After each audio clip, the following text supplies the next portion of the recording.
Diving deep within oneself is to open up to an unexplored universe of possibilities, where true change takes root. Today, we enter a sacred space of personal development, inspired by Stoicism, offering essential practices that not only polish your existence, but transform it profoundly. Each of these practices is an invitation to revolutionize your inner landscape, paving the way for radical and authentic change. Get comfortable and let's begin without delay. Let's start with a fundamental principle. Sometimes, strength lies in the simplicity of our actions. Not justifying yourself to those who have hurt you is an act of discreet but powerful courage. Let's take a closer look at this. When you are hurt by someone you once considered a close friend, keep this in mind. You do not owe them a lengthy explanation or a dramatic confrontation. The best choice is simply to move on. It's not about seeking revenge or demanding an apology, but about protecting your inner peace. You may find yourself in a situation where this person comes back asking for your help. Believe me, when this person returns, a simple no will suffice. You are not obligated to help someone who has betrayed your trust.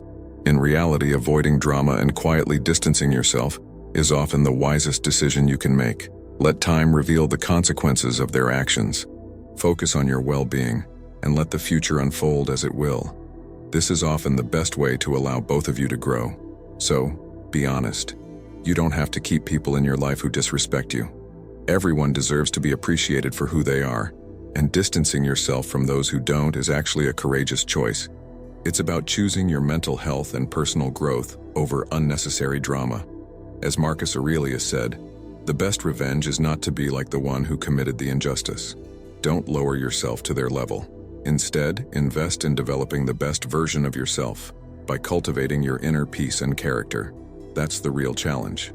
Now let's approach a key step in our quest for authenticity and meaning: knowing how to identify and let go of goals that no longer enrich us. This is an essential process for aligning our lives with what is truly important. Life's journey often requires us to make important decisions, act with determination, and stay true to our real selves. In this process, it is crucial to recognize that some goals no longer serve our true personal growth. Letting go of these goals is not only normal but sometimes necessary, as it allows us to focus on what truly matters. However, an important aspect of this process is discretion in how we proceed. Avoid broadcasting every change or decision. There's no need to share each of your moves with the world. Keeping our plans to ourselves can protect our intentions. Make changes quietly while staying true to what you believe in and who you are. Make these changes softly, adapting to how things evolve, and keep your personal choices private. This approach simplifies things and keeps your personal path intact. A notable philosopher once said something that sums this up well. It is not that we have so little time, but that we waste so much. This reminds us to focus our energy on what's essential and to use our time and resources wisely. Now let's tackle a delicate but essential topic: how to handle the end of relationships, whether they are friendships or romantic relationships. Discretion in these moments is not only respectful but also beneficial for oneself. Talking excessively about the end of a friendship or romantic relationship can be counterproductive. When a friendship or love story ends, it's better to keep the most personal details to yourself. Sharing the precise reasons for these separations can damage the confidentiality that existed in the relationship. Moreover, it risks fueling unnecessary gossip, further complicating the situation. It is often better to take time to reflect and learn from these experiences privately. By doing so, you respect the intimacy shared with the other person and foster a deeper healing process. Rather than spreading these details, focus on your own feelings and how to overcome this phase. Raising your voice in public during times of frustration or anger is another point to consider. Imagine a situation where parents get upset in front of their children. It's a scene many can recognize.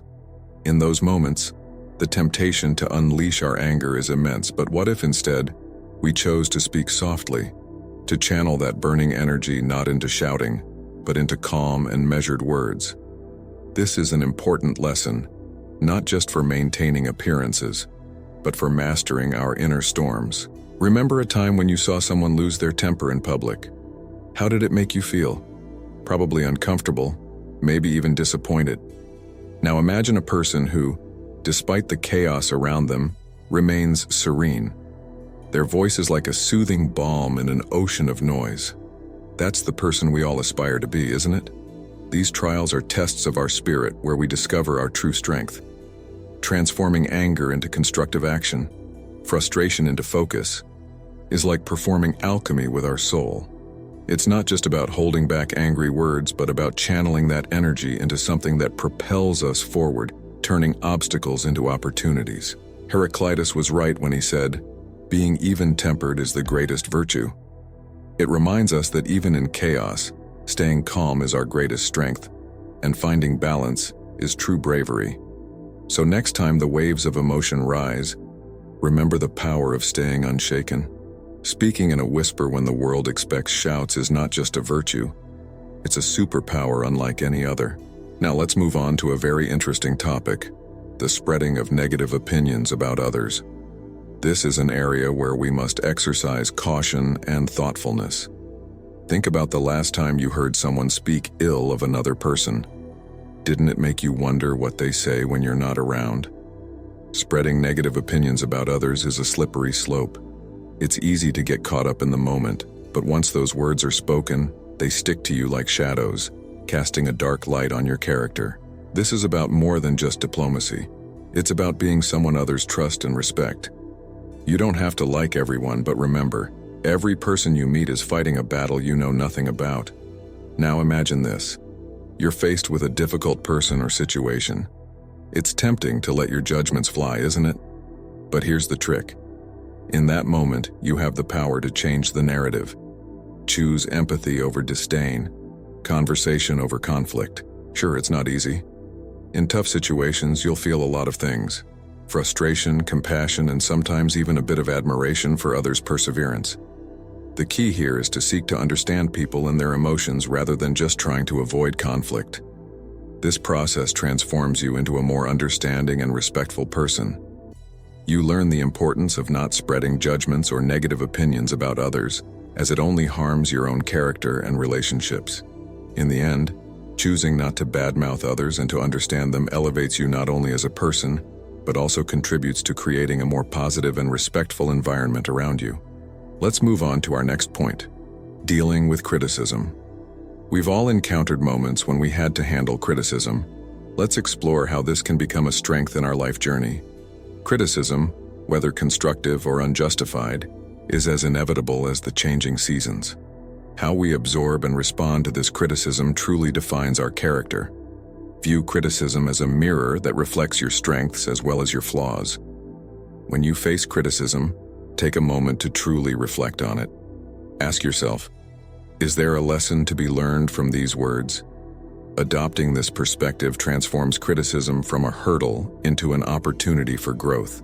It's important to distinguish between constructive criticism, which can be a valuable tool for your growth, and mere negativity, which only drains your energy and morale. Recognizing this difference is essential. The goal is not to dodge criticism, but to cultivate the strength to hear it, learn from it, and then move on. By developing this inner strength, criticism begins to lose its negative impact and turns into an element of life that you can handle with grace and maturity. It becomes proof of your ability to adapt and progress despite challenges, much like a tree that bends in the wind without breaking, symbolizing your resilience and growth. This point is something that took me time to understand, but it has literally changed my life. It's the importance of genuine relationships. Recognizing the relationships that bring us authenticity and truth, and differentiating them from those that are merely superficial, is essential. Focusing on true relationships means investing time and energy into bonds that resonate with our core values. These genuine relationships are invaluable. They help us grow, motivate us, and are there for us in tough times. Sometimes it's necessary to step away from trivial conversations to find those that truly matter. This doesn't mean stopping social interactions, but rather seeking sincere and meaningful exchanges. Be genuinely attentive when others speak, and don't hesitate to share what you truly think and feel. These sincere friendships build mutual trust and respect, and lead to stronger and richer connections. What matters is not the number of friends you have, but the quality of a few close and true relationships. These friendships make us stronger and more fulfilled. As Seneca once said about true happiness, It is not because things are difficult that we do not dare. It is because we do not dare that they are difficult. Before we move on to the final point of today's discussion, I would like to ask you a small favor. If the discussions and reflections we've shared so far have brought you value, could you please leave a comment with the word value? This really helps us understand what resonates most with you. And if you have appreciated our work, a like would be a kind gesture from you to show your gratitude. These small actions are a great help to us and encourage us a lot. Thank you so much for your support and for the strength you bring to our community. To close our discussion today, let's explore a vital concept: knowing oneself deeply. This idea, deeply rooted in Stoic philosophy, plays a crucial role in how one leads their life. As Seneca said, "The greatest discovery of all time is that a man can change his life by changing his mindset." Understanding oneself deeply is an essential key to living in alignment with your deepest values and aspirations. This intimate self-knowledge is the foundation upon which thoughtful decisions, authentic relationships, and a meaningful life are built. To reinforce this self-understanding in daily life, a simple exercise can be practiced. It involves taking a moment during the day, perhaps during a short break, to connect with your inner state. As Marcus Aurelius advised, "Look within. Within is the fountain of good, and it will ever bubble up if thou wilt ever dig." Instead of directly asking yourself questions, start by observing your current thoughts and feelings. Take the time to note what is crossing your mind and what you are feeling, without judgment or analysis. The goal is to become aware of your current inner experience. This regular observation helps you identify whether your thoughts and emotions at the moment are in line with your true self.